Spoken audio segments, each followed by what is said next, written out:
ఈ దినపు దేవుని యొక్క మాట కీర్తన గ్రంథము 108వ అధ్యాయము 12వ వచనము. మనుషుల సహాయము వ్యర్థము. మనుషుల సహాయము వ్యర్థము. అనేక మార్లు మనం వ్యర్థమైన వాటి కొరకే ప్రయాసపడేటటువంటి వారంగా ఉంటాం. మనుషుల యొక్క సహాయం వ్యర్థమని ఎరిగి కూడా మనుషుల యొక్క సహాయము పొందడానికి మనుషులను వెంబడించి వారి దగ్గర ప్రాధేయపడేటటువంటి వారంగా ఉంటాం. కడాకరికి మనుషుల యొక్క సహాయాన్ని పొందకుండా మనము నిరాశ చెందే వారంగా ఉంటాం.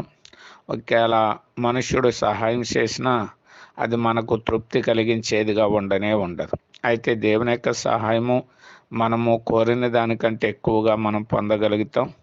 ఆ సహాయం ద్వారా శూరకార్యాలు మనం జరిగిస్తామని కూడా లేఖనాలు బహు స్పష్టంగా తెలియజేస్తున్నాయి. కాబట్టి వ్యర్థమైన మనుషుని యొక్క సహాయం కొరకు కాక మేలైనటువంటి దేవుని యొక్క సహాయాన్ని పొంది దేవుని యొక్క ఆశీర్వాదం పొందుదుము గాక.